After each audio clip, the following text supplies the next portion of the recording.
My son stood up at a crowded restaurant and called me a loser to my face. His mother, my ex-wife, said nothing. Her new husband just smirked. I didn't say a word either. I just went home. And by the following Monday, I had started the process of taking back everything I ever gave my son. The car he drove, the penthouse he lived in, and the company he thought he built. He was about to learn that a loser like me built his entire world, and a loser like me could tear it all down. My name is Reginald Covington, and at 72 years old, I've learned that silence has many shades. There's the silence of peace, the silence of understanding, and the most dangerous silence of all, the one you use to muffle the roar inside. That night at a restaurant called the Gilded Fork, I was using the third kind. This place was Richard Lawson's territory. He was my ex-wife Brenda's new husband. Everything about it was polished and tastelessly expensive, from the crystal chandeliers that hung like glass jellyfish to the clinking of silver against porcelain. Richard chose it, of course. It was a stage, and tonight it seemed I was the main attraction. My old suit, a Hart Schaffner Marx I'd owned for 20 years, was perfectly tailored and immaculate, but it felt out of place in this sea of silk and cashmere. It was a suit of quality, not of flash. And in my son Andre's world, there was no room for anything that didn't flash. I could feel his eyes on me and those of his wife, Brittany. They weren't looking at me. They were assessing me. Every time I took a sip of water, I saw Brittany's brow furrow slightly, as if the way I held my glass was further proof of my failure. Andre was busier. He was performing. He leaned back in his velvet-upholstered chair, one arm draped casually over the back, the other swirling a glass of red wine.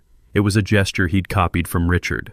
"The company is exploding," Richard Andre announced, his voice loud enough for the next table to glance over. "We just closed our second round of funding. Investors are lining up. Brittany's right, it's probably time I upgrade the 5 Series to a 7 Series.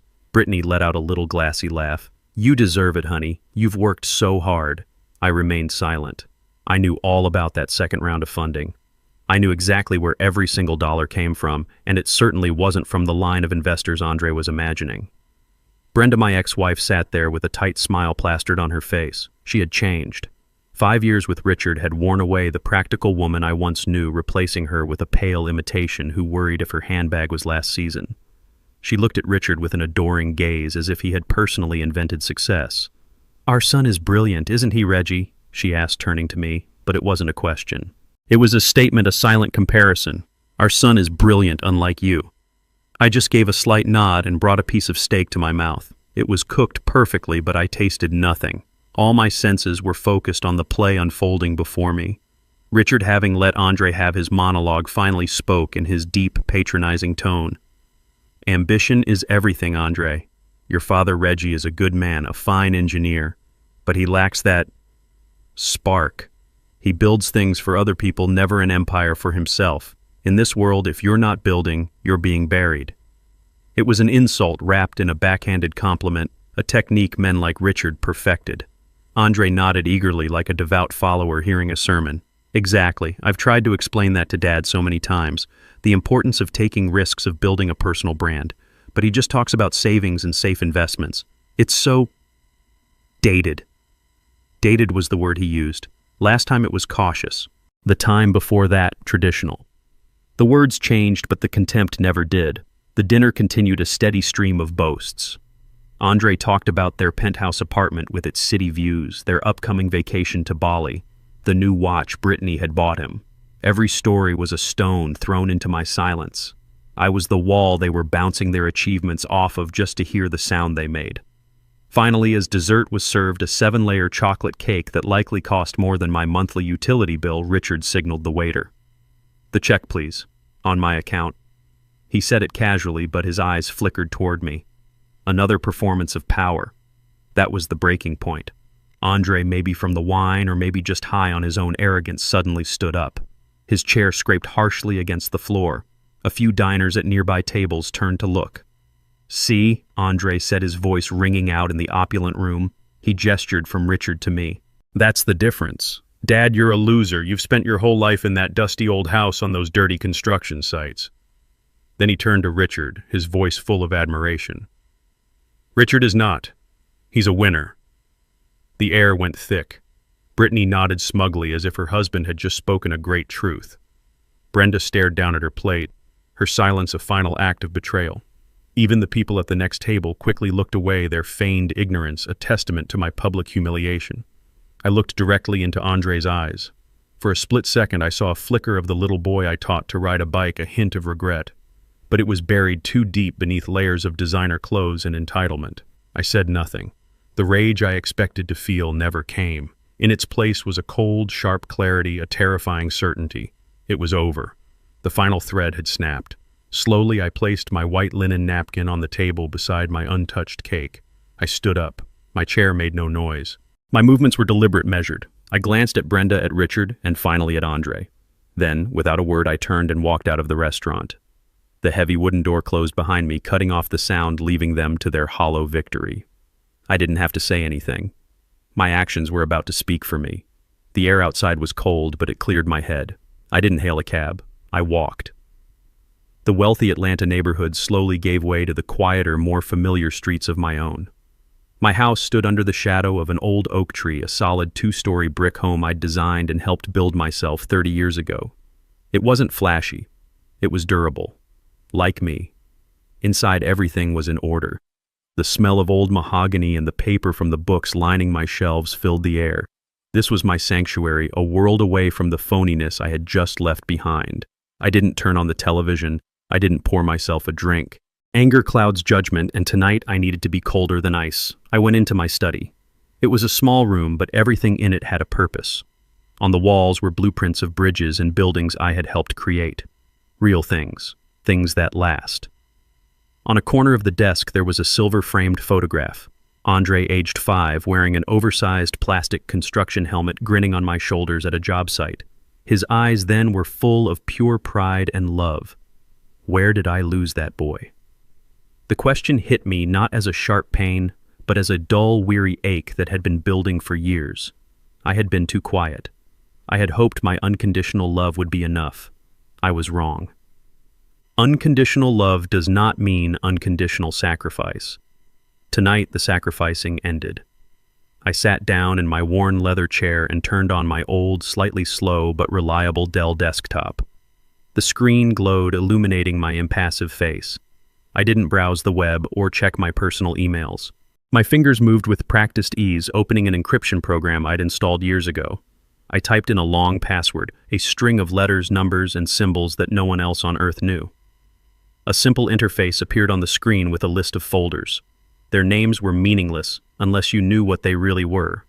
Covington Holdings, LLC, Oakwood Properties, LLC, AC Tech Solutions. Seed Funding Agreement Project, BMW 7 Series. Lease Contract, Richard Lawson, Consulting. Payment Schedule. Each name was a thread, an invisible thread I had used to weave the world my son now lived, in the world he thought he had created himself.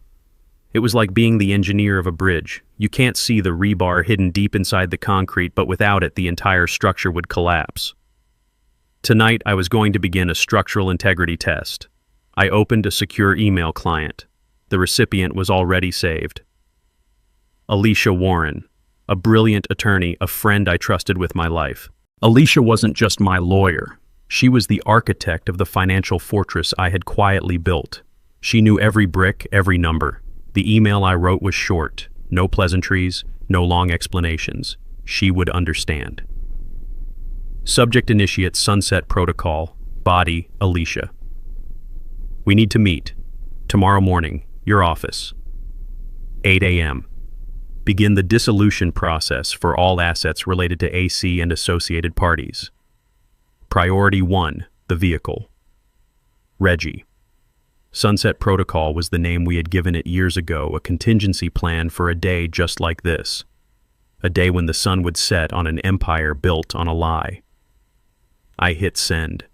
A soft whoosh echoed in the silent room. It was done. The first domino was now perched at the edge of the table. I felt no satisfaction, no glee. I just felt a strange, quiet calm. The calm of an engineer who knows his design is about to undergo its final definitive test. I had built Andre's life. Now it was time to see if he could stand on his own once I took the scaffolding away. Alicia Warren's office was on the 45th floor of a glass tower that overlooked Centennial Park. It was the kind of place that smelled of success, a mixture of expensive leather and freshly brewed coffee. But it never intimidated me. In many ways, I had helped build it. Alicia greeted me not with a handshake, but with a familiar, weary smile and a heavy ceramic mug. "Morning, Reggie," she said, her voice calm and steady. "I made the coffee the second I got your email. Black, no sugar. The way you drink it when you mean business." She was right. For 20 years, Alicia had been more than my lawyer. She was my strategist, my confidant, the keeper of my secrets. She was the only person on earth who knew the full extent of the financial fortress I had built.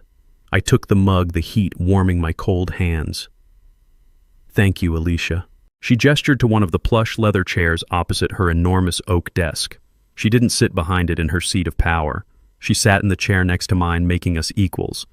"I'll be honest, Reggie," she said, her sharp eyes studying my face. "When I saw the subject line, Sunset Protocol, my heart sank. I always hoped it was a plan we'd never have to use. I hoped he'd figure it out." I took a slow sip of the dark, bitter coffee. It tasted like resolve. I looked out the window at the sprawling city below, a city I had helped shape with steel and concrete. "So did I."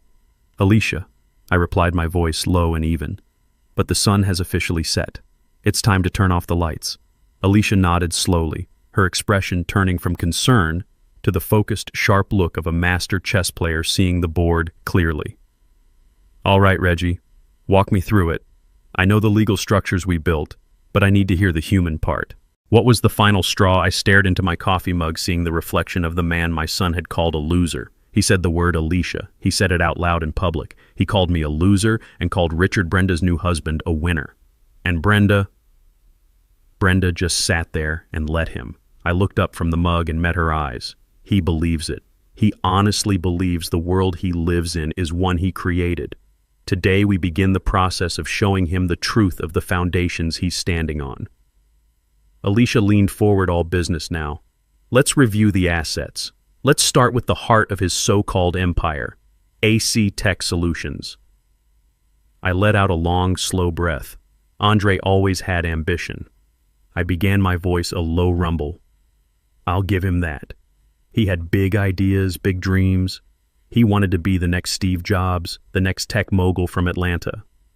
But he had no discipline, no patience, and no money. He came to me about 6 years ago with a half-baked proposal for a software company. It was full of buzzwords and projections that had no basis in reality.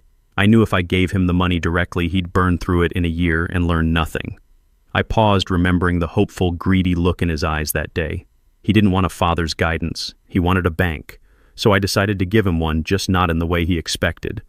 I told him I couldn't help that my money was tied up in safe, boring retirement funds. He was so disappointed. He called me old-fashioned. Alicia picked up the narrative, her legal mind filling in the details. And that's when you came to me. We set up the silent trust funded with $2 million based in Delaware for maximum anonymity. Then we created a shell venture capital firm, Innovate Future Group, based out of California. We hired a front man, a retired professor, to be the face of it.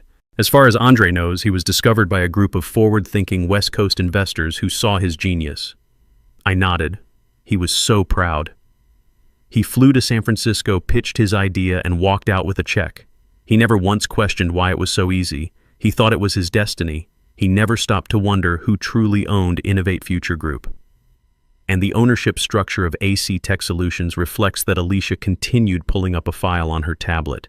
60% of the shares are held by Innovate Future Group, which is wholly owned by your anonymous trust. 20% are held by Andre as CEO, and the other 20% are reserved for future employees. You have complete controlling interest, Reggie. He isn't the owner of that company. He is its highest paid employee, and his board of directors is for all intents and purposes you. Next, we move to the symbols of his success. The car, I said the words tasting like ash, the BMW 7 Series. He had to have it. He said it was essential for projecting success to clients and investors. My boy, who used to be happy with a well-maintained Ford, was now convinced the German engineering of his car was a reflection of his own worth.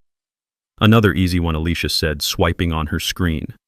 He tried to get a lease in his own name, but his personal credit was too thin, so he had the company lease it for him. Or so he thinks. Explain, I said, though I knew the answer perfectly. The lease isn't with AC Tech Solutions, she clarified. It's with a separate entity we created for asset management, Covington Holdings LLC. We presented it to Andre as a third-party fleet management company that AC Tech Solutions would contract with for executive vehicles. He signed the paperwork without a second thought, happy to get his shiny new toy. The contract explicitly states that the vehicle is provided for the use of a designated employee of AC Tech Solutions. The moment he is no longer an employee, the car is no longer his to use, I finished. The irony was corrosive. My holding company, a name he wouldn't even recognize, was providing the chariot for my winner son. He was driving my car paid for with my money, all while calling me a failure. Finally, we came to the biggest piece, the foundation of it all. The penthouse, I said softly. Alicia's expression softened for a moment. This one always felt different, Reggie. It was, I admitted. This was about Brenda as much as it was about Andre. After she left me for Richard, she became obsessed with appearances. She filled Andre's head with the idea that where you live defines who you are. He and Brittany searched for months for the perfect apartment, something that would make their friends jealous. They found the penthouse at the Oakwood. The Oakwood was a beautiful pre-war building that had recently been renovated, a perfect blend of classic architecture and modern luxury. Andre fell in love with it. He told me about it, complaining that it was just out of his price range. He asked if I could help with the security deposit. I told him no, I said to Alicia. I told him it was reckless to live beyond his means. Alicia smiled faintly. And what you didn't tell him was that you had bought the entire building 3 years prior. It was an undervalued asset in a neighborhood that was about to gentrify, I explained, the old engineer in me taking over. The numbers made sense. I purchased it through another LLC, Oakwood Properties. It was a good, solid investment. It was brilliant, Alicia corrected. When Andre applied for the penthouse, the landlord, a property management firm we hired, contacted him with a special offer. They said they were looking for a high-profile tenant like a tech CEO to add prestige to the building, and they were willing to offer him an employee incentive lease. His rent is virtually zero. He just pays the building fees. He signed it, bragging for weeks that the landlord was so impressed with him that he got the deal of a lifetime. He never read the fine print, I said. No one ever does, Alicia confirmed. The fine print, of course, states that the incentive lease is contingent on his continued employment with AC Tech Solutions.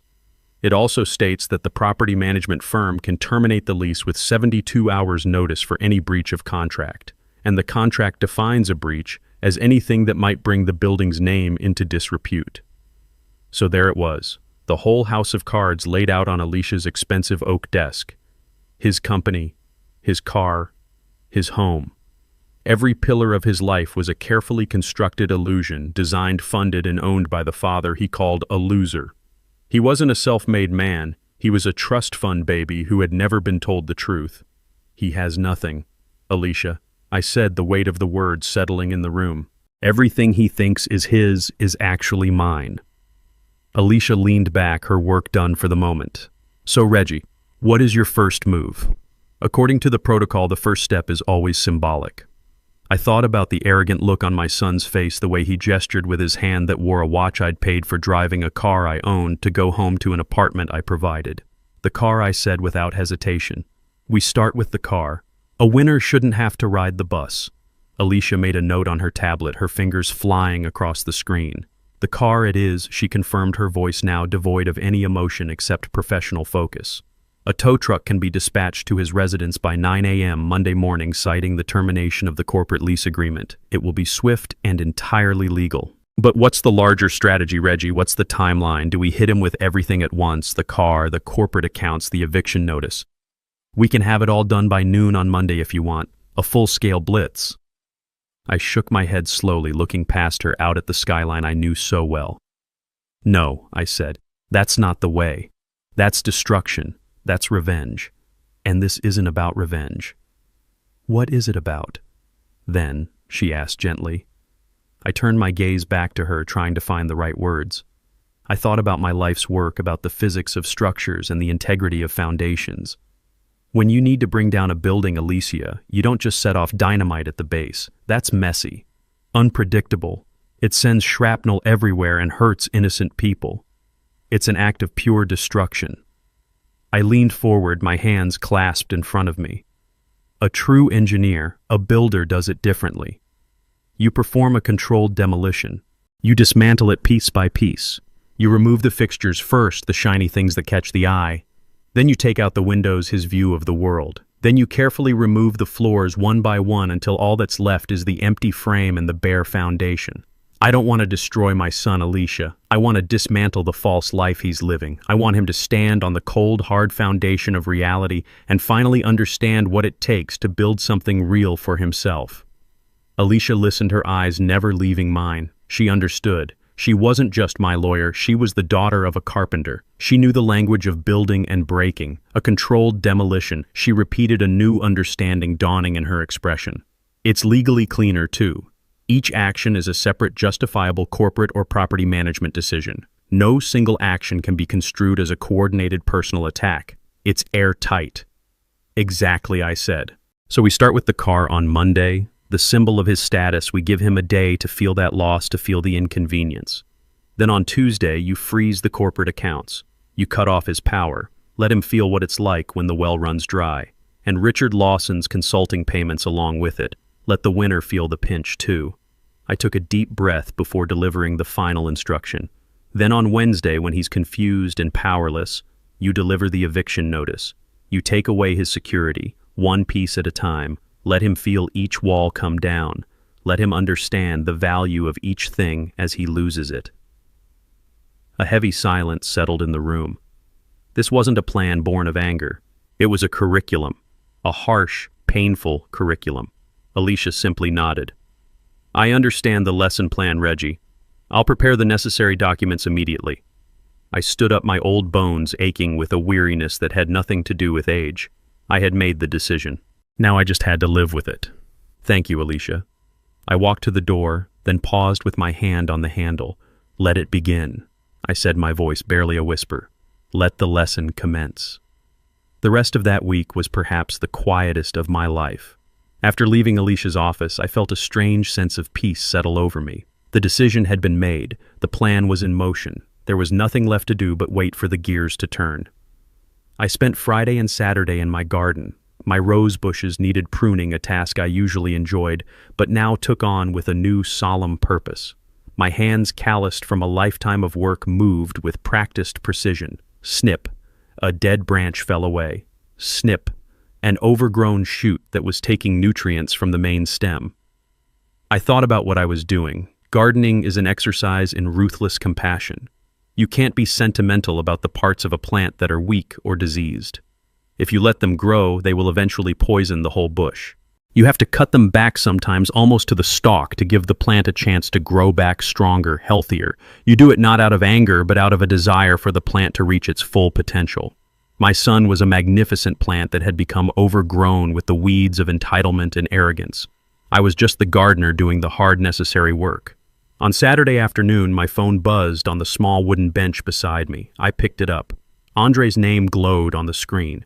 A week ago, my heart would have leaped. I would have answered immediately, ready to absorb whatever casual disrespect he threw my way just to hear his voice. Now I simply looked at his name.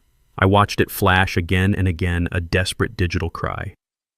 Then I placed the phone face down on the bench and went back to my roses. An hour later, it buzzed again. This time it was Brenda. I didn't even bother to look. Her silence at the dinner table had been her answer. My silence was now mine. That evening I sat in my worn leather armchair, a place I had spent countless hours reading. I wasn't reading a thriller or a mystery. I was rereading a biography of Ulysses S. Grant, not the general but the president, a man who was quiet, underestimated, and constantly battling the corruption of those around him. I came across a passage about his steadfastness, his ability to absorb blows and criticism without flinching all while focusing on the larger strategic goal. He wasn't flashy. He was solid. He dealt not in opinions, but in outcomes. I closed the book and thought about the word Andre had used.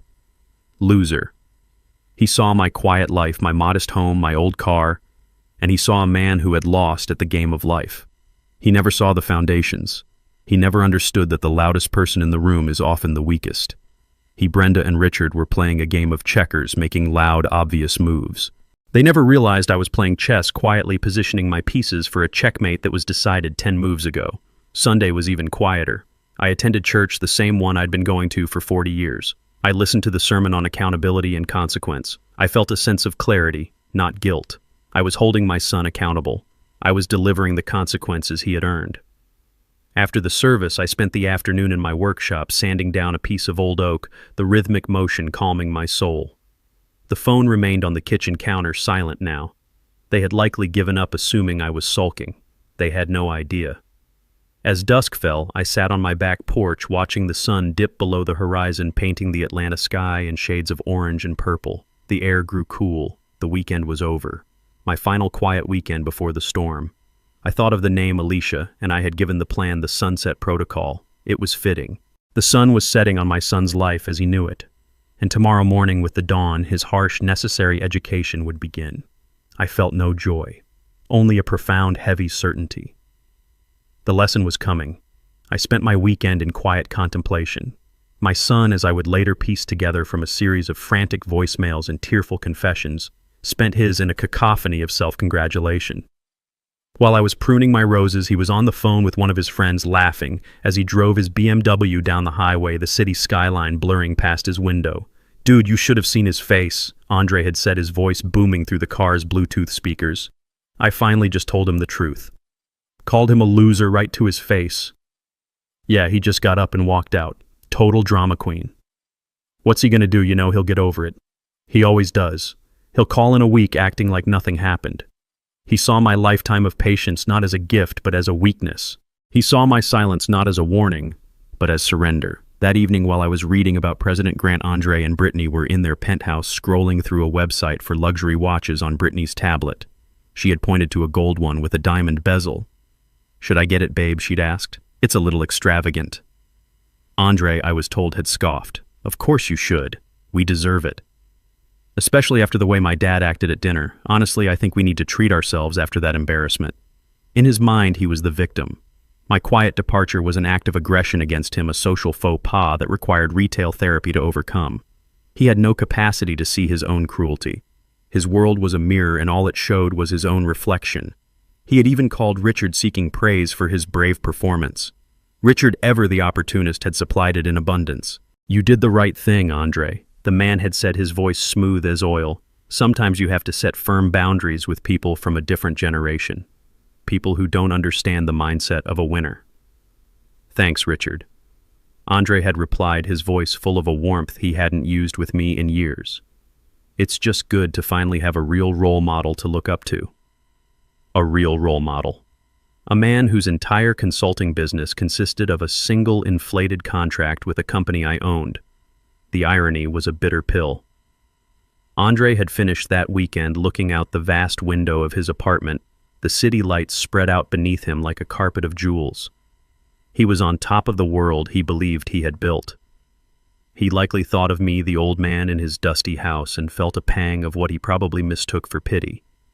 He probably thought, "He'll come around. He has to. He's got nothing else." But he was wrong. I did have something else. I had a plan, and the time for waiting was over. It was Sunday night, 10 p.m. The weekend was done. My house was dark except for the single lamp that cast a warm glow on the oak desk in my study. The quiet in the house was different now. It was no longer the calm after a decision, but the tense electric silence before a storm. The fuse had been lit on Friday, and it had been burning slowly, silently all weekend. Now it was nearing the powder keg. I wasn't pacing. I was sitting in my leather armchair, the biography of Grant resting in my lap, my eyes closed. I was listening, waiting. At precisely 10:01 p.m., a soft chime echoed from my old Dell computer, an email notification. I didn't rush. I took a deep breath, placed my book carefully on the side table, and rose from my chair. I walked to the desk, the wooden floorboards creaking softly under my weight. The screen was bright in the dark room. A single new email sat in my inbox. The sender was Alicia Warren. The subject line was simply, "Update." I moved the mouse and clicked it open. The body of the email was stark white, containing only 6 words standing alone in the center of the screen like a military command. I leaned in the reflection of the glowing text visible in my glasses. The first domino has been pushed. Monday morning dawned bright and obnoxious sunlight streaming through the floor-to-ceiling windows of the penthouse and glinting off the polished chrome of their espresso machine. For Andre, the world felt perfect. The weekend had been a triumph. He had finally put his father in his place, asserting his own status as the family's new alpha. He felt powerful, a feeling amplified by the expensive Italian suit he was putting on and the sleek black BMW 7 Series that was waiting for him in the reserved parking spot in the garage below. Brittany was humming as she applied her makeup, a small, satisfied smile on her face. "Are you sure you don't want me to drive you today, honey?" she asked, looking at his reflection in the mirror. "We could take the Benz. I have that spa appointment at 11. Andre chuckled, adjusting his tie. "Nah, I've got a lunch meeting with some new potential clients. I need to roll up in the Beamer. You know how it is. Image is everything." He leaned in and kissed her on the cheek, the scent of her expensive perfume filling his senses. "Besides," he added, his voice dropping to a conspiratorial whisper, "I think we've earned the right to show off a little. We're winners, remember?" She giggled and swatted him playfully. "Go on, get out of here, you big shot." Feeling on top of the world, Andre grabbed his leather briefcase and headed for the private elevator that went directly to the residence garage. The ride down was smooth and silent. The doors opened to a pristine, well-lit space. And there it was. His car. It wasn't just a car, it was a statement. Long, low, and gleaming under the fluorescent lights, it was the physical embodiment of his success. He clicked the fob and the car chirped, its angel eye headlights flashing a welcome. But as he walked toward it, he noticed something was wrong. A large, grimy-looking tow truck was parked directly behind his BMW, its yellow hazard lights flashing rhythmically, casting an ugly, pulsating glow on the polished concrete floor. A man in greasy blue overalls was kneeling by his rear tire.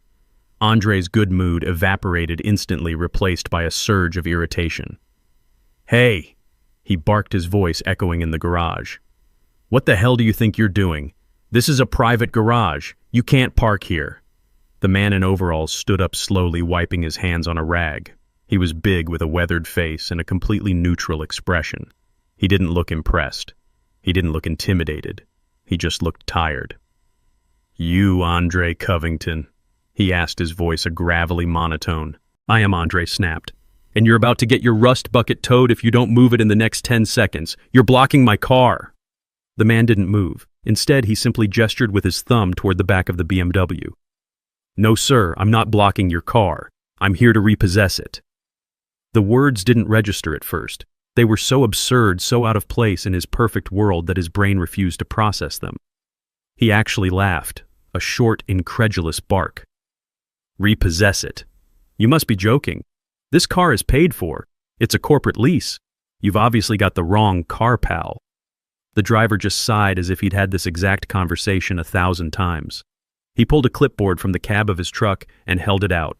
Work order says black BMW 7 Series license plate, 8 Kilo Victor 391. Belongs to a Mr. Andre Covington. "That you..." Andre's face flushed with anger. This was humiliating. "Yes, that's me, but there's been a mistake. A stupid mistake. Who sent you AC Tech Solutions? Because I own that company and I can assure you we haven't missed a payment." The driver pointed a greasy finger to a line on the work order. "The order's not from AC Tech, sir. It's from the title holder, a company called Covington Holdings, LLC. Andre stared at the name. Covington Holdings.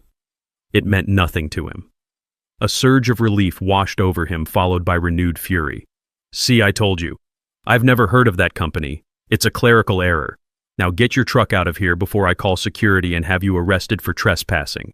The driver just shook his head, a flicker of something like pity in his eyes. "Sir, I've got a legally executed repossession order. If you have a problem with it, you need to call the leasing company." He turned his back on Andre and started attaching a heavy chain to the undercarriage of the BMW. The sound of metal clanking against metal was like a physical blow. "Hey, get your hands off my car!" Andre shouted, his voice cracking with rage. He pulled out his phone, his hands shaking so much he could barely unlock it. He found the number for the leasing company and jabbed the screen. Brittany was going to be late for her spa day. He was going to be late for his meeting. This was a disaster. After an excruciatingly long series of automated menus, A calm female voice finally answered. Premier Executive Leasing, this is Sarah speaking. How can I help you? My name is Andre Covington, he said through gritted teeth. You have made a massive mistake. You sent a tow truck to repossess my car, a BMW 7 Series. I need you to call it off right now. There was a moment of silence filled only by the sound of furious typing. I see your account, Mr. Covington, Sarah said, her voice perfectly polite and completely unhelpful. Yes, the BMW 7 Series. It looks like the repossession order was issued this morning at 8:05 a.m. I know it was issued. I'm telling you it's a mistake, Andre was practically shouting into the phone. The tow truck driver was now lowering the lift, preparing to hoist the front wheels of his beautiful car off the ground. I'm not seeing any mistake in the system, sir, Sarah continued, her tone unchanging. The lease agreement was terminated by the owner of the vehicle, Covington Holdings, LLC. I've never heard of Covington Holdings, he yelled. The lease is through my company, AC Tech Solutions. I can see that AC Tech Solutions was the authorized user, sir, she said calmly. But Covington Holdings, LLC is the legal owner and lessor of the vehicle. As the owner, they have the right to terminate the lease at any time per Section 4, Paragraph B of your agreement. We are simply the administrators. His mind was reeling. It made no sense. He felt a wave of dizziness. This is insane. Put me through to someone at Covington Holdings, then I'll clear this up. I'm sorry, sir, Sarah said, and for the first time he detected a note of finality in her voice. We don't have a public contact number for that entity. All communications are handled through their legal representatives. We have fulfilled our legal obligation by acting on their request. This matter is now closed on our end. Closed. It's not closed. The front wheels of the BMW were now off the ground. The car, his symbol of power and success, was hanging there, helpless and pathetic. Is there anything else I can help you with today, Mr. Covington? Sarah asked, as if she were asking if he wanted fries with his order. He was speechless. The injustice of it all choked him. He heard a click, and the line went dead. She had hung up on him. He looked up from his phone, his face a mask of disbelief and impotent rage.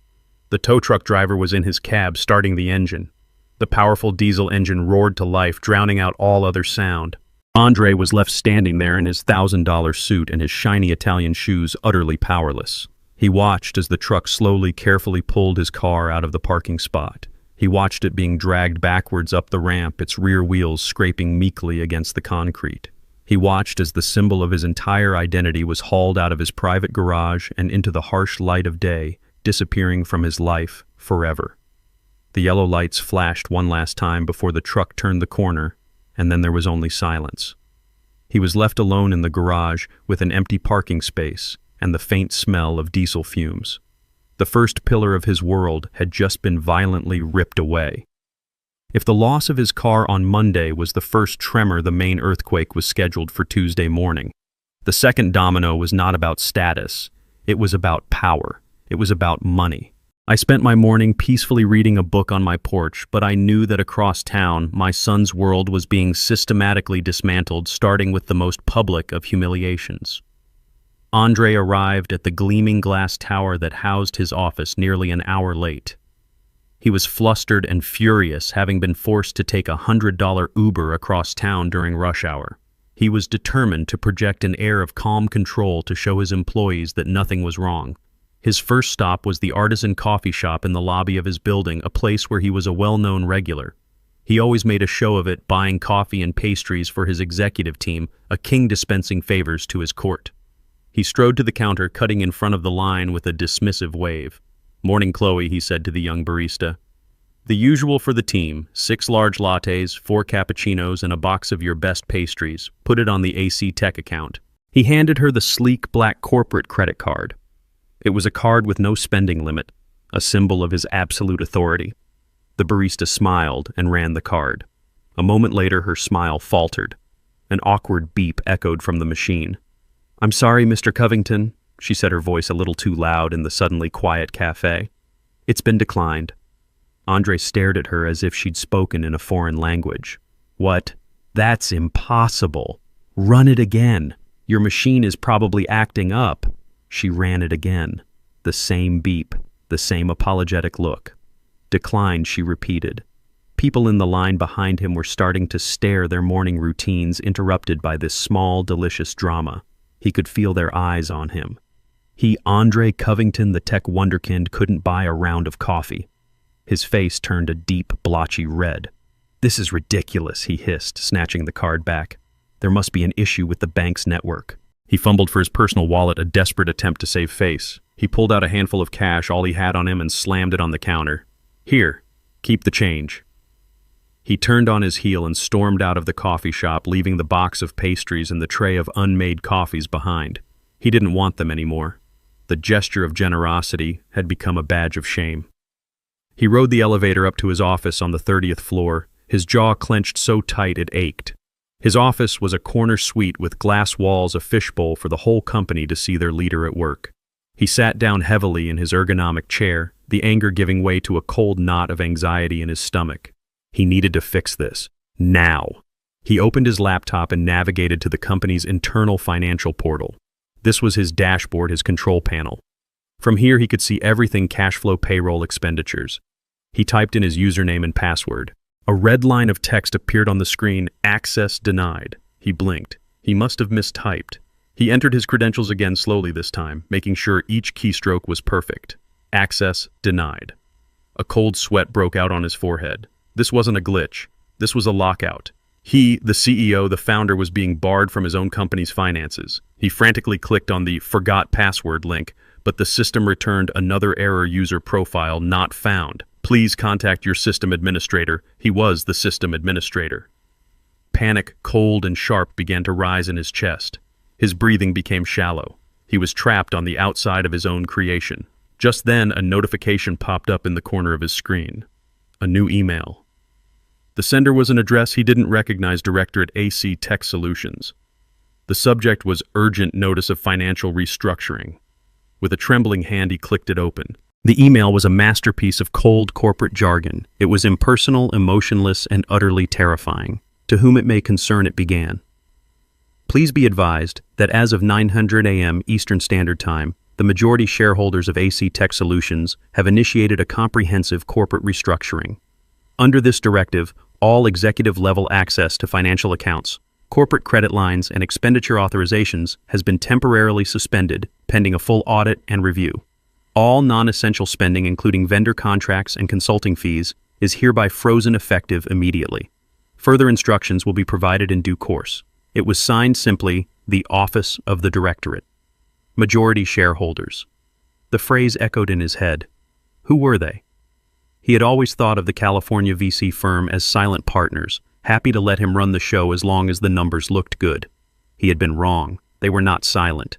And they had just stripped him of all his power without so much as a phone call. As he sat there staring at the screen, his world shrinking to the 4 glass walls of his office, his phone rang. The screen displayed Richard's name. For a second he thought about ignoring it, but the habit of seeking his mentor's approval was too strong.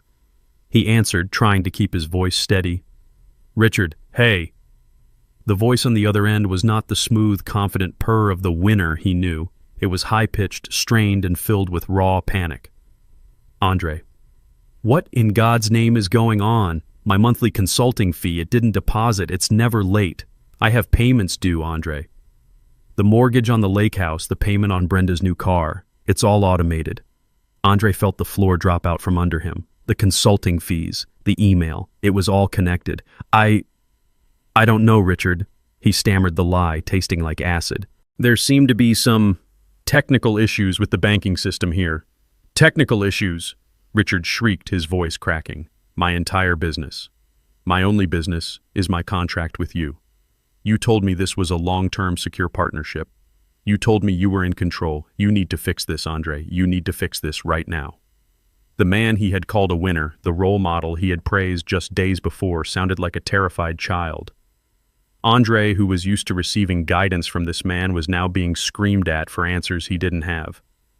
"I'm trying, Richard," he said, his voice weak. "I'm looking into it."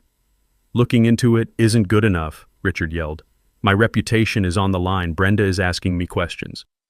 What am I supposed to tell her? That her brilliant son can't even manage his own company's payroll?" The call ended with Richard hanging up in a rage, leaving Andre in a ringing silence. He was a king who had just discovered his castle was made of sand. He had no status, no power, and the one man he looked up to had just been exposed as a fragile dependent. He leaned forward and put his head in his hands, the gleaming city of Atlanta, visible through his glass walls, a world that suddenly felt 1,000,000 miles away. The second pillar had not just been removed, it had been pulverized, and he was standing in the dust. Wednesday was the day the final foundation was to be pulled out from under him. While I spent the day quietly sketching a new design for a community library, the third and final act of my son's education was being set in motion. The first blow had taken his status. The second had taken his power. This one was designed to take his sanctuary. Andre came home that evening a broken man. He had spent the day in his glass-walled office, a prisoner on display. He had been forced to cancel meetings, to dodge calls from vendors, and to endure the pitying, curious stares of his own employees. He had no car, no money, and no answers. The penthouse, once his triumphant fortress in the sky, was the only thing he had left. He walked through the door, hoping to find some comfort, some refuge from the nightmare his life had become. Instead, he found Brittany. She was not the bubbly, supportive wife he had left that morning. She was a storm cloud of anxiety and terror pacing the vast living room like a caged animal. Her face was pale, her eyes red-rimmed from crying.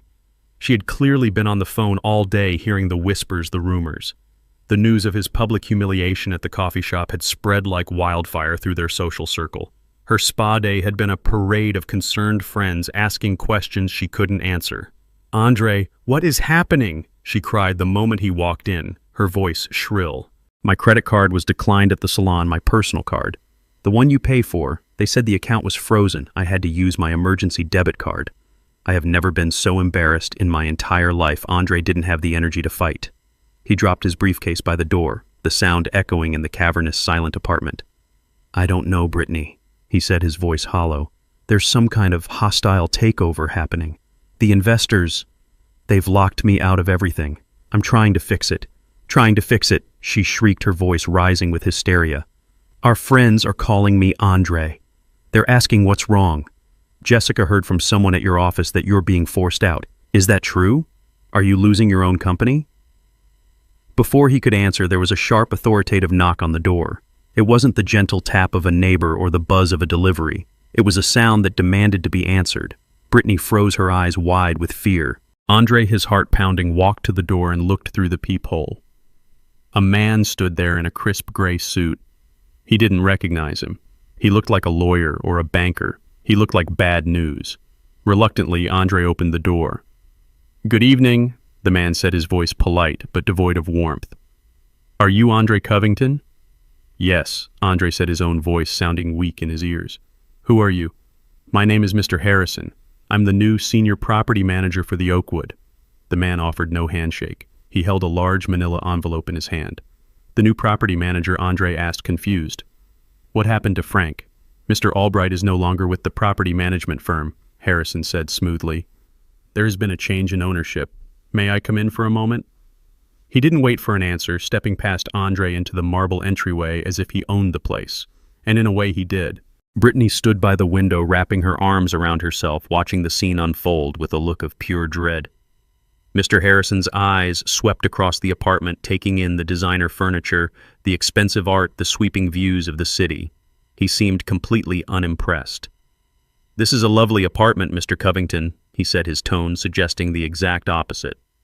"A premium unit, which is why it's so unfortunate that we have to discuss the matter of your tenancy." He opened the manila envelope and pulled out a sheaf of papers. "I am here to serve you with this," he said, holding out the document. "It is a formal notice of lease termination." Andre stared at the paper, then at the man's impassive face. He felt a strange floating sensation, as if this were happening to someone else. "Lease termination? What are you talking about?" "Our lease is paid up for the year. We have a special arrangement." "Ah, yes. The employee incentive lease, Mr. Harrison said, a slight condescending smile touching his lips. "I have a copy of it right here. A very generous arrangement indeed. A $0 monthly rent for a high-value executive tenant. However, the lease is quite specific. I'll direct you to Section 7, Clause C." He tapped a highlighted paragraph on the document in his hand. The lease is explicitly contingent upon your continued employment with an affiliated company, in this case AC Tech Solutions. It has come to our attention as the property owners that you are no longer employed there in a capacity that qualifies you for this incentive program. I haven't been fired, Andre insisted, his voice rising in desperation. My access has been suspended. It's a temporary situation. Our legal department disagrees, Mr. Harrison said, his voice like ice. They have received official notification from the Directorate of AC Tech Solutions that your employment status has been fundamentally altered. As such, your lease is in breach of contract. The property owners are exercising their right to terminate the agreement. He finally handed the papers to Andre. You have 72 hours to vacate the premises. That is by 5 p.m. on Friday. 72 hours. The words hung in the air, deadly and absolute. Andre looked down at the document in his hand. It was cold, official, and filled with legal language he didn't understand. But he understood the conclusion. They were being kicked out. That's when Brittany finally broke. A choked, guttural sob escaped her lips. No, she whispered. No, no, no. The whisper grew into a wail. Vacate. Where are we supposed to go? All our things are here. My clothes. My shoes. This is our home. She turned on Andre. Her face twisted with a mixture of fear and pure rage. You did this, she screamed, pointing a trembling finger at him. You did this with your arrogance, your stupid fight with your father. You ruined everything. Brittany, stop it, Andre pleaded, but his words were drowned out by her hysteria. Stop it. I will not stop it. I gave up my career for you. I moved into this apartment for you. I built my entire life around your success, and you've thrown it all away because you couldn't just be a decent son. What are my parents going to say? What am I going to tell my friends, that we're homeless? Mr. Harrison watched the domestic drama unfold with the detached interest of a scientist observing insects. My work here is done, he said, turning to leave. A moving crew can be recommended if you require one. Please ensure all personal belongings are removed by the deadline. Any items left behind will be considered abandoned and will be disposed of. Good evening. He walked out, closing the door softly behind him, leaving them in the ruins of their beautiful, empty life. The silence that followed Brittany's sobs was more terrifying than the shouting. Andre stood there, the eviction notice clutched in his hand. His eyes scanned the document, searching for a loophole, a mistake, anything. And then he saw it. At the bottom of the page, under the signature of Mr. Harrison, was a line of small print. This notice is served on behalf of the legal property owners, Oakwood Properties, LLC. Oakwood Properties, another name he didn't recognize, another invisible force controlling his life. A car repossessed by Covington Holdings, a company seized by anonymous shareholders, a home taken by Oakwood Properties. It was a coordinated attack. This wasn't bad luck. This wasn't a hostile takeover. This was personal. And in that moment of absolute despair, as he stood in the home he no longer owned with the wife who now hated him, stripped of his car and his money, a lifetime of resentment and denial finally coalesced into a single burning point of rage. There was only one person who could be behind this. One person who was quiet enough, clever enough, and he now realized ruthless enough to orchestrate such a complete and total destruction. The person he had dismissed as a failure. His hands shook as he pulled his phone from his pocket. He didn't think about what he would say. He was past thinking. He was a cornered animal, and he was going to lash out at his tormentor. He found the number he hadn't called in over a week and hit dial. It rang once, twice. Then he heard the calm, familiar voice on the other end. Hello? The sound of his father's voice, so steady and untroubled, broke the last of his restraint. You, Andre snarled into the phone, his voice a venomous whisper. You did this. All of it. The car, the company, the apartment. This was you, wasn't it? He wasn't asking a question. He was making an accusation. He heard a long silence on the other end of the line. It was the same silence from the restaurant, the same silence from the weekend. But now it wasn't a silence of weakness. It was the silence of absolute power. When my voice finally came, it was quiet, but it carried the weight of an anvil. Andre, I said, I think it's time we had a talk. He arrived less than 30 minutes later. I heard the sound of a cheap Uber pulling up, the kind with a rattling engine and a driver who was talking too loudly on his phone, a far cry from the silent electric purr of his BMW. I didn't go to the door. I simply waited in my study, the same room where I had launched the protocol that had systematically erased his life.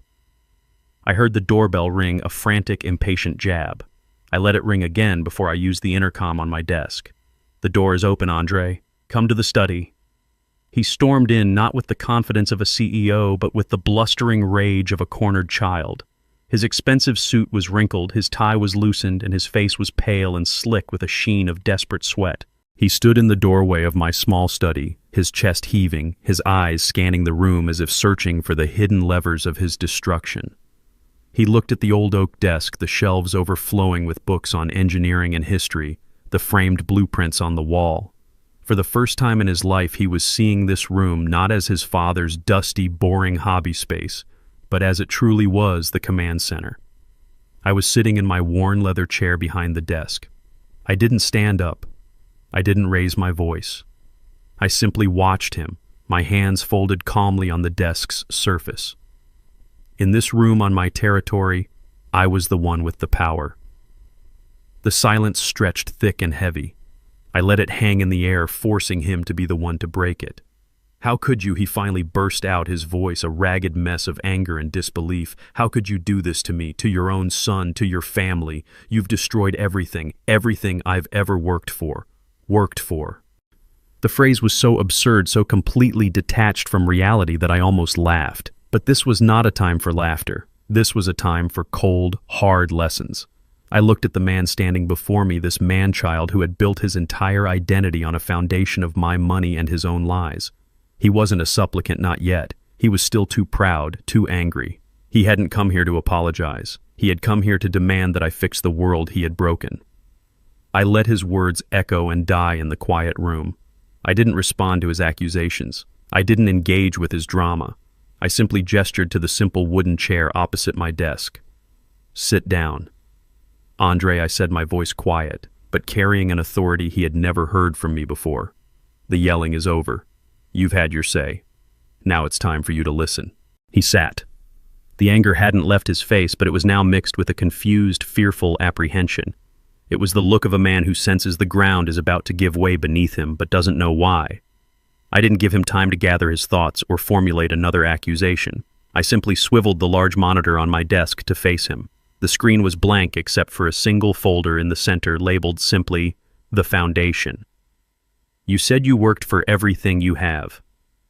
I began, my voice as calm and steady as a surveyor's hand. "That's a commendable sentiment. So, let's review your work. Let's start with your greatest achievement. AC Tech Solutions." I clicked open the folder.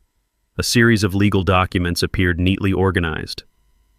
"Do you remember 6 years ago when you pitched your idea to those venture capitalists in California, Innovate Future Group?"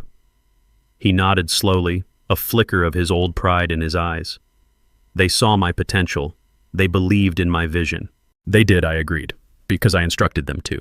I clicked on a document titled Innovate Future Group Incorporation. The articles of incorporation were clearly displayed. I pointed to the section listing the primary shareholder. "Innovate Future Group is a shell corporation, Andre. It was created by my lawyer, Alicia Warren, for the sole purpose of funding your company. And as you can see, it is wholly owned by an anonymous trust based in Delaware." His eyes narrowed, struggling to understand. "A trust? What trust?" I opened the next file, Covington Family Trust Declaration. My name was listed as the sole grantor and trustee. His name was listed as a potential beneficiary, but with no controlling rights. "This trust," I said quietly. "My trust. I didn't want to just give you the money. I wanted you to feel like you had earned it. So I created a stage for you with actors and props, but you seem to have mistaken the stage for reality." I then opened the final document in that section, the AC Tech Solutions Shareholder Agreement. My finger traced the line item showing Innovate Future Group's 60% controlling stake. "You don't own your company, Andre," I said, my voice cutting through the silence like a scalpel. "You are its chief employee. You have a 20% stake, a generous gift, but one that leaves you with no actual power. The majority shareholders, the board of directors, you've never met. That's me. You're not building a company, Andre. You're playing in a sandbox I built for you." He was shaking his head, a gesture of pure denial. No, that's not possible." I built it. I didn't argue. I simply moved on to the next exhibit. Let's talk about your car. Or rather, my car. I closed the company folder and opened a new one labeled Assets. The lease agreement for the BMW 7 Series filled the screen. You told me you needed it to project success, a noble goal. But your personal credit wasn't strong enough, was it? So the company leased it for you. It was a corporate expense, he said weakly, grasping at straws. Not exactly, I corrected him. Your company doesn't have the credit for a vehicle like that either. The lease, as you can see, is not with AC Tech. It's with a different company. I highlighted the name at the top of the contract. Covington Holdings, LLC, another one of my companies. You were listed as an authorized user and employee perk. You didn't earn that car, Andre. You were permitted to drive it. And when your behavior no longer merited that perk, the permission was revoked. It's that simple.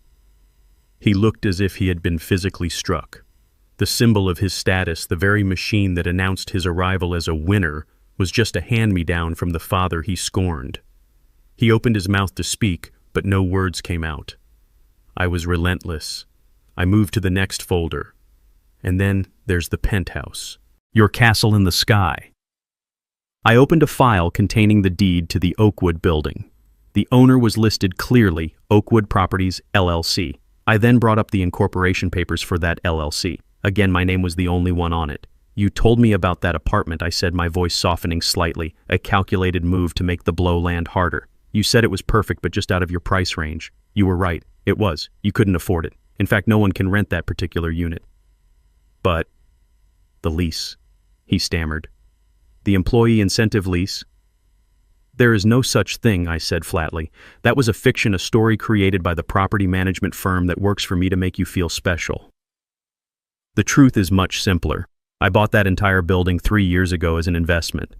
You weren't a high-profile tenant. You were my son living rent-free in my house. You weren't a resident, Andre. You were a guest, and your behavior was no longer welcome. The blood had drained from his face. He was staring at the screen at the irrefutable black and white proof of his entire fraudulent life. Every pillar he had used to define himself, his company, his car, his home, was an illusion I had created. He looked up at me, his eyes wide with a dawning horror. The anger finally extinguished, replaced by something much worse, utter humiliation. But I wasn't finished.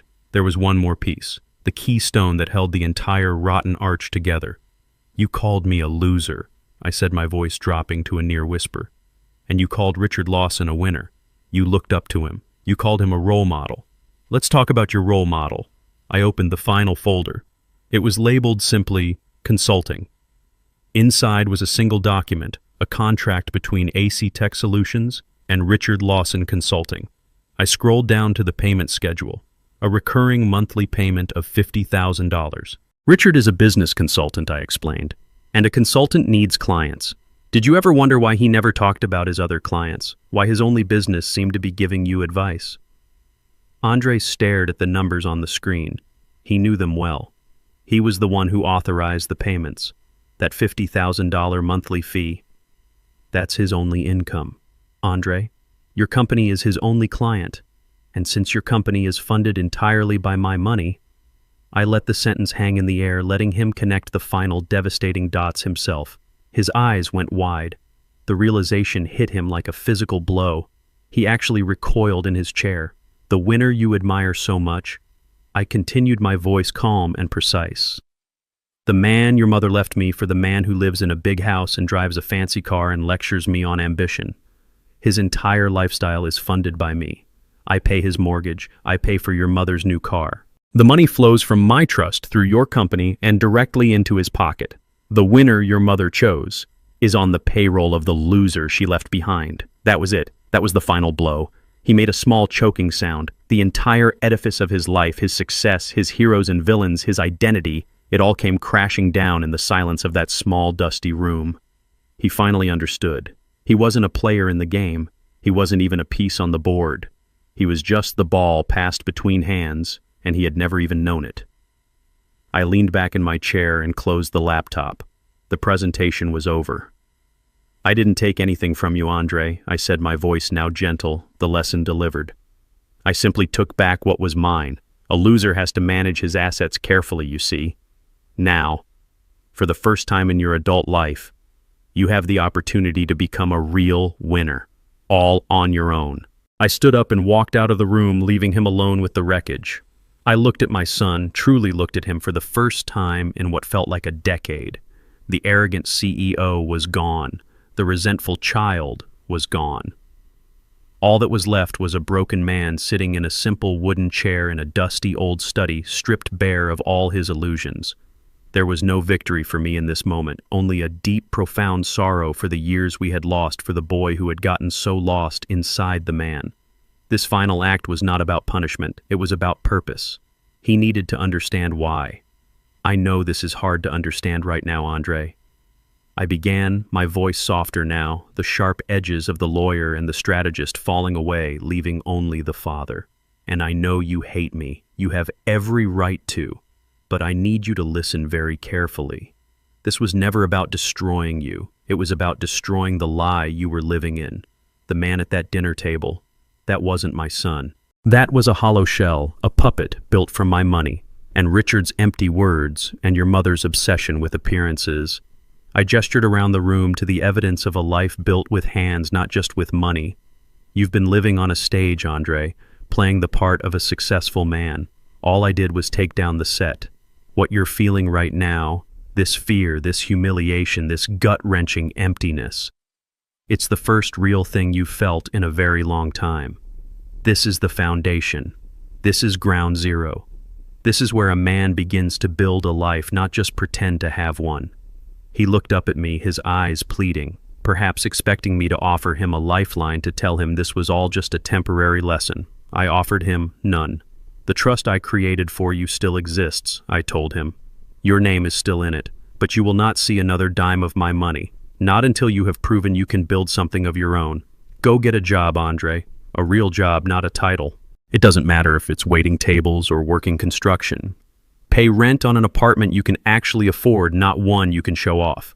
Learn the value of a dollar that you have earned with sweat and exhaustion. Learn humility. Learn respect. And most importantly, learn who you are when you have nothing. I stood up the old leather of my chair, groaning in protest. Maybe one day, years from now, you'll become the man I always hoped you'd be. Not a winner by Richard's definition, but a man of substance, a builder. A man who understands that his worth is not in what he owns, but in who he is. Until that day, you are on your own. With that, I slowly and deliberately closed the lid of my laptop. The soft click echoed in the silent room. It was the sound of a door closing, a chapter ending. The presentation was over. The lesson had been delivered. I turned and walked out of the study, leaving my son alone with the truth. I didn't look back. There was nothing more to say. I left Andre in the study, a ghost haunting the ruins of his own life. I didn't know where he went after that. I didn't ask. My part in that chapter of his life was over. The lesson had been delivered. Whether he learned from it or not was now entirely up to him. The days that followed were the quietest I had known in 30 years. The house felt lighter, as if a great oppressive weight had been lifted from its very foundations. There were no frantic phone calls, no passive-aggressive text messages, no manufactured family dramas that required my silent financial intervention. There was only peace. A week later, I was sitting on my back porch as evening settled over the neighborhood. The Georgia air was warm and thick with the scent of jasmine from the vine climbing the trellis beside me. I held a cool glass of iced tea, the condensation dripping onto the worn wooden armrest of my rocking chair. The chair moved back and forth in a slow, steady rhythm, a cadence of contentment. I wasn't waiting for anything. I wasn't anticipating a call or worrying about a problem. I was simply present. For the first time in years, my mind was not occupied with my son's manufactured crises or my ex-wife's insatiable desire for more. I was alone, but I was not lonely. The silence was not the silence of absence, but the silence of serenity. I thought about the word Andre had used at that dinner, the word that had set all of this in motion: loser. For years, I had allowed that unspoken accusation to define the terms of my existence. I had poured my life's work, my intelligence, and my fortune into a bottomless pit of his and his mother's ego, all in a desperate, misguided attempt to prove I wasn't what they thought I was. I had sacrificed my own peace to fund their chaotic lives. But sitting there listening to the crickets begin their nightly chorus, I realized the truth.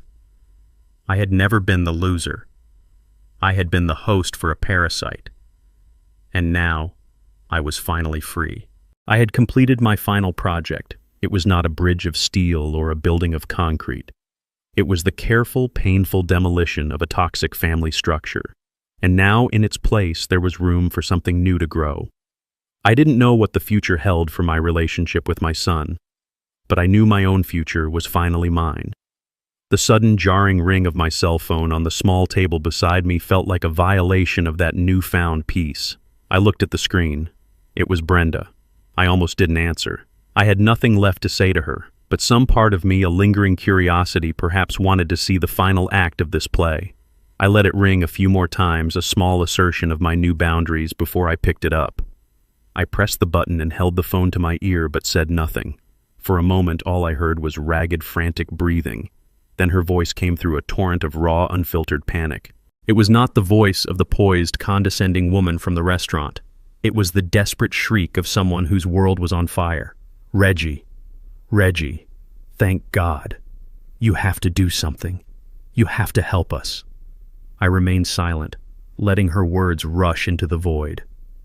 It's Richard, she cried, her voice cracking with a sob that held no sadness, only terror. He's ruined.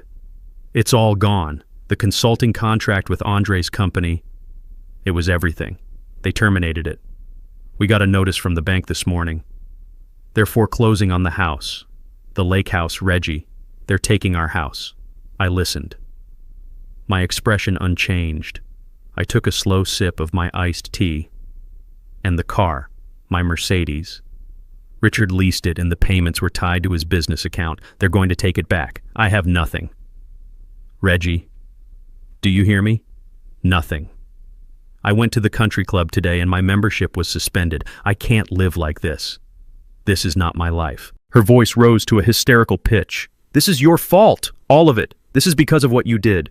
You were jealous of Richard, jealous of Andre's success, so you decided to destroy all of us. How could you be so cruel after everything we had, after all our years together? I am the mother of your son. It was a stunning performance. In her version of reality, she was the victim. Richard was the victim. Their extravagant, debt-fueled lifestyle was something they were entitled to, and I was the villain for turning off the faucet that had supplied it all. There was no apology for what had been said at the dinner. There was no concern for Andre's well-being. There was only a desperate, selfish demand that I put her world back together. She hadn't changed.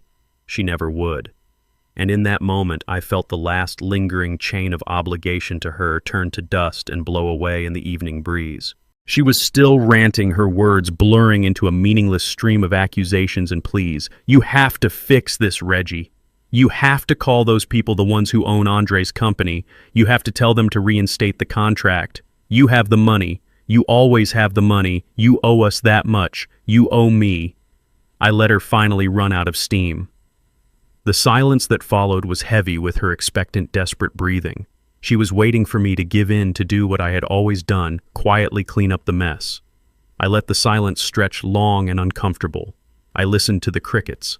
I watched a firefly blink in the growing darkness. I savored the feeling of my own unshakable peace. When I finally spoke, my voice was quiet, calm, and utterly final. It held no anger, no satisfaction, no emotion at all. It was simply a statement of a new and permanent truth. Brenda, I said, that is no longer my problem. I didn't wait for a reply. I didn't need to hear her shock, her rage, or her pleas. The conversation was over. A conversation that had been going on for 30 years was finally mercifully over. I pressed the end call button on the screen and placed the phone face down on the table. Then I leaned back in my rocking chair. The slow, steady rhythm returned. The scent of jasmine filled the air. The stars were beginning to appear in the deep purple sky, distant and beautiful and indifferent. I had reclaimed my dignity. I had reclaimed my peace. I had reclaimed my life. And in the profound, perfect silence of that Georgia evening, I finally felt like a winner. This painful chapter taught me a lesson that took 72 years to fully understand. For too long, I had confused financial support with fatherly love, and in doing so, I allowed my patience to be seen as weakness. I thought that by providing a safety net, I was helping my son, but I was only enabling a boy to live in a man's world without any of the responsibility. I have learned that true strength is not found in endless giving, but in the courage to set firm boundaries. And sometimes the most profound act of love is to take everything away, forcing someone to stand on the cold, hard foundation of reality so they can finally learn to build a life for themselves. I'm truly curious to hear your thoughts, so tell me in the comments, what would you have done in my place?